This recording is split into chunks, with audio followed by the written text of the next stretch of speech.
उसे अल Qassam brigade के भूत के नाम से जाना जाता है, क्योंकि कई बार मुश्किल हालात में हमास को इस्राएल के खतरनाक हमलों से उसने निकाला है।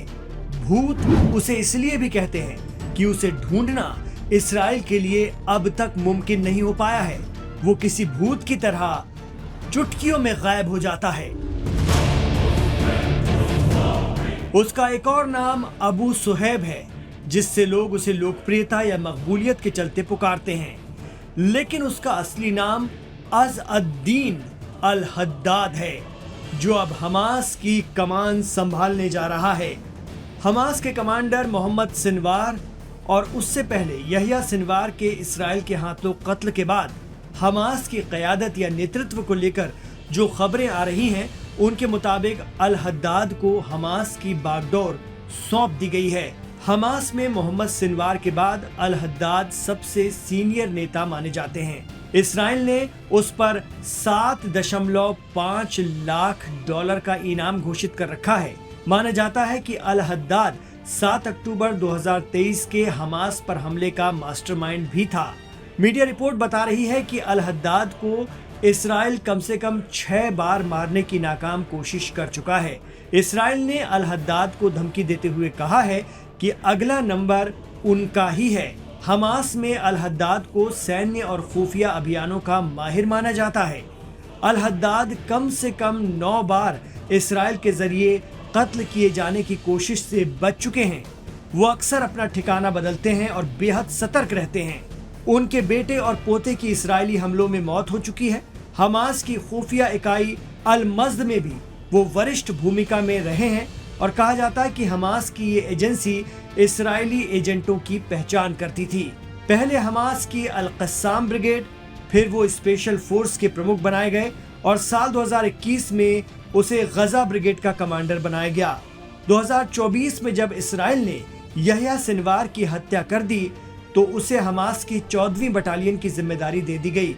मीडिया रिपोर्ट के हवाले से ये जानकारी भी मिलती है कि अल-हद्दाद का परिवार इस्राएल के हमलों में खत्म हो चुका है।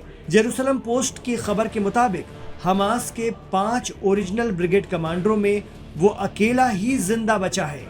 गौरतलब है कि 3 माह तक सीज फायर के बावजूद इस्राएली आक्रामकता बर्दाश्त करने के बाद अब हमास गजा में फिर उठ खड़ा हुआ है।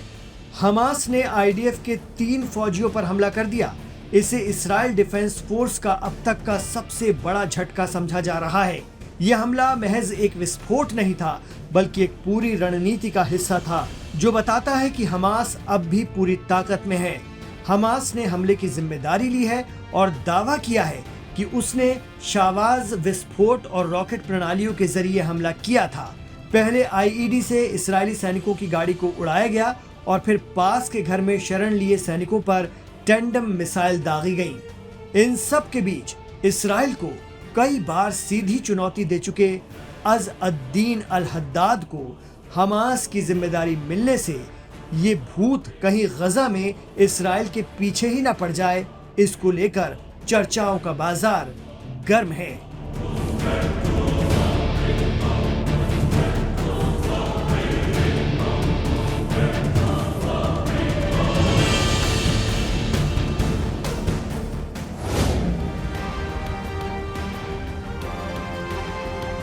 गाजा की जबालिया इलाके में हुए बम विस्फोट में इसराइल के 3 युवा सैनिकों की मौत हो गई। गिवाती ब्रिगेड की रोतीम बटालियन के ये जाबाज सैनिक एक नियमित गश्त के दौरान निशाने पर आए। इस हमले को हालिया संघर्ष की सबसे घातक घटनाओं में गिना जा रहा है। एक बार फिर युद्ध की आग में झुलस गया एक परिवार, एक बटालियन और एक राष्ट्र। जबालिया गाजा के उत्तरी हिस्से में हुए घातक सड़क किनारे बम हमले में इस्राएली सेना के 3 जवानों की जान गई है।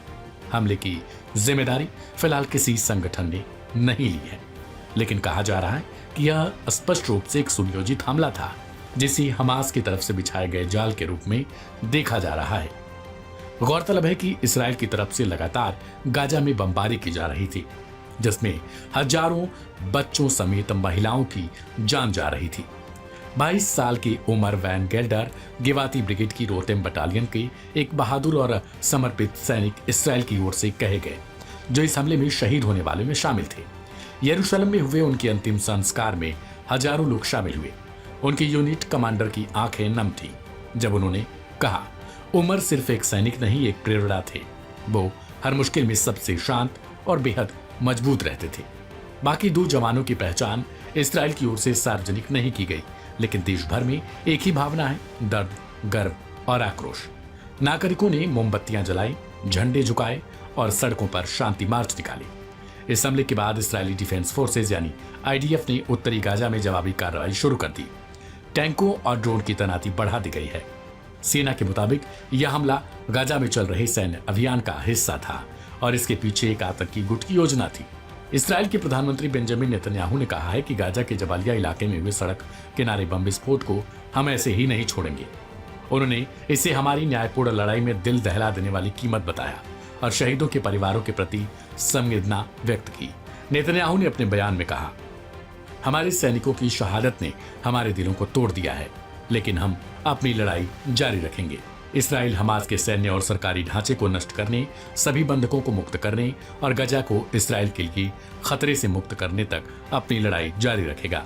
शहीदों की शहादत व्यर्थ नहीं जाएगी और इस्राएल अपनी लड़ाई जारी रखेगा। इससे पहले जब गाजा में 8 इस्राएली सैनिकों की शहादत हुई थी, तब भी नेतन्याहू ने कहा था, हमारी न्यायपूर्ण लड़ाई में दिल दहला देने वाली कीमत चुकानी पड़ी है। उन्होंने शहीदों के परिवार के प्रति संवेदना व्यक्त की और कहा कि इस्राएल अपनी लड़ाई जारी रखेगा।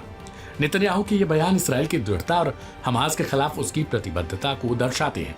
हालांकि इन बयानों की आलोचना भी की गई है। विशेष रूप से विपक्षी नेता यायर लापिड ने आरोप लगाया कि प्रधानमंत्री राष्ट्रीय एकता के बजाय राजनीतिक लाभ को प्राथमिकता दे रहे हैं। इस प्रकार नेतन्याहू के बयान इस्राएल की सैन्य रणनीति और हमास के खिलाफ उसकी प्रतिबद्धता को स्पष्ट करते हैं, जबकि विपक्षी आलोचनाएं भी सामने आ रही हैं।